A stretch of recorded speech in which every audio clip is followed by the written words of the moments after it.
Welcome to this explainer.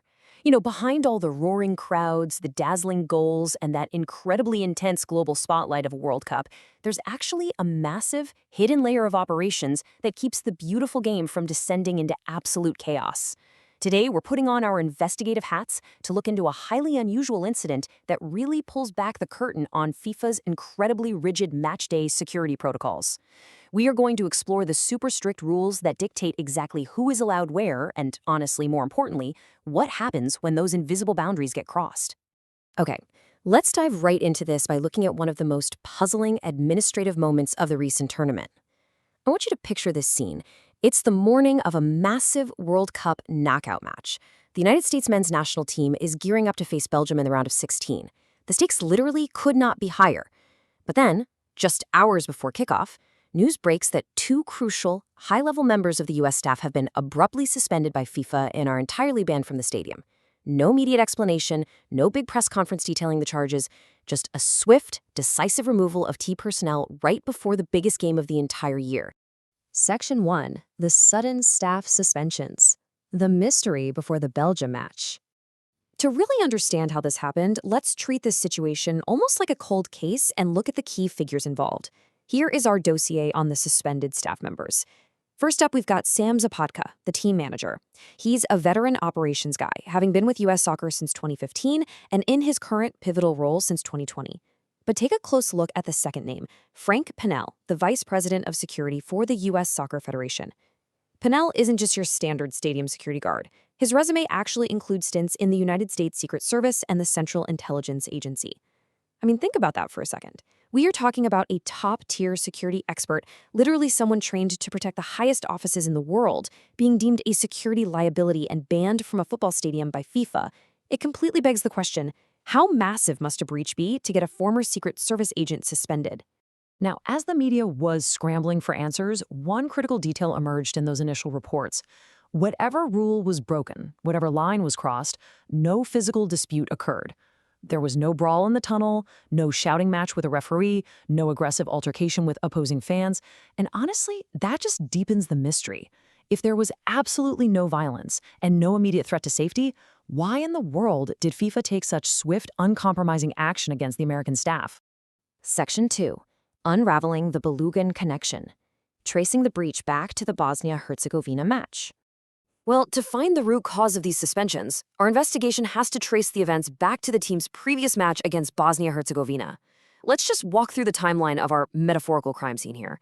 On July 1st, U.S. striker Fuller Balogun is shown a red card in the second half for a bad tackle. He's sent off the pitch. However, the U.S. goes on to win the game 2-0.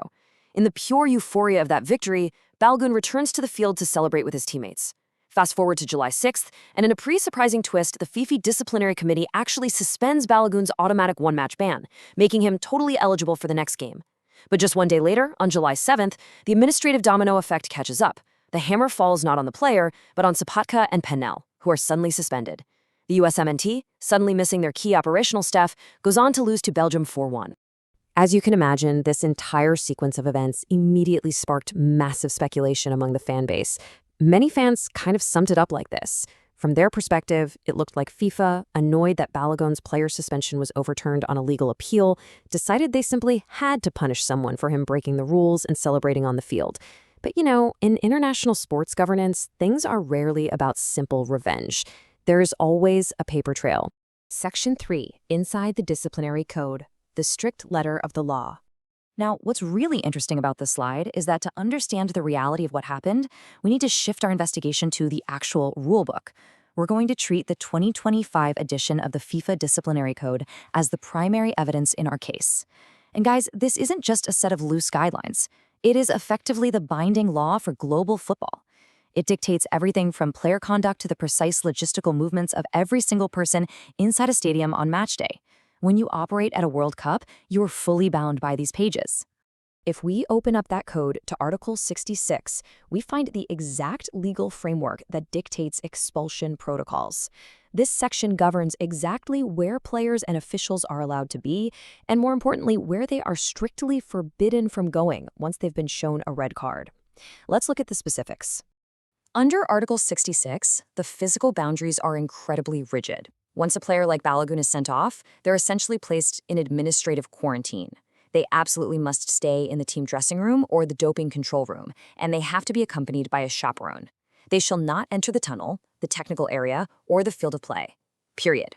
So by running back out onto the pitch to celebrate that win over Bosnia-Herzegovina, Balogun flagrantly violated this strict quarantine zone. It wasn't just a joyous celebration. On paper, it was a massive operational security breach.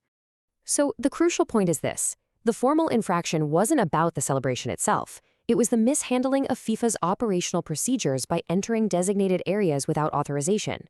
See, in the eyes of FIFA, it's the fundamental job of the team manager, Sam Zapatka, and the VP of Security, Frank Pannell, to enforce FIFA's rules upon their own team. When Balogun bypassed security and re-entered a restricted zone, the staff failed their operational mandate. They were held entirely responsible for the breach, regardless of their intentions or the total lack of physical danger. Section 4. The purpose of restricted access. Why the boundaries matter. And this brings us to a really important question. Why ban a former CIA operative over a player celebrating a win? Why exactly is FIFA so uncompromising about these invisible lines? Well, the answer lies in Article 17 of the Code, which details liability for order and security. Think about it. A World Cup stadium is an incredibly complex, high-stakes environment. You've got tens of thousands of passionate fans, global dignitaries, highly valuable athletes, and massive broadcast infrastructure, all occupying the exact same space. Article 17 mandates that securing this literal powder keg is completely non-negotiable.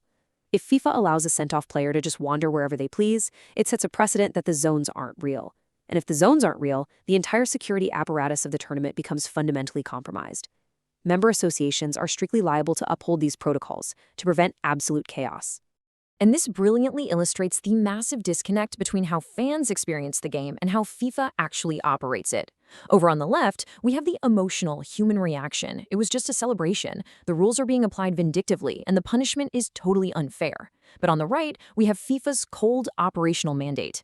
To them, unauthorized access is a crack in the foundation. It compromises operational protocols. Because if a player can break a zone today just to celebrate, an unauthorized person could break a zone tomorrow with malicious intent.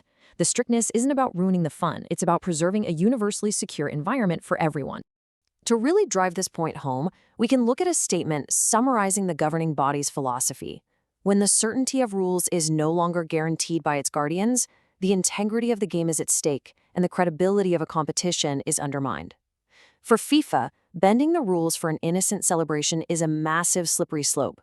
The guardians of the rules, which in this case were the USMNT staff, must enforce them, or the credibility of the entire multi-billion-dollar tournament is put at risk. Section 5. Integrity and the final verdict. Balancing exceptions with strict operational enforcement.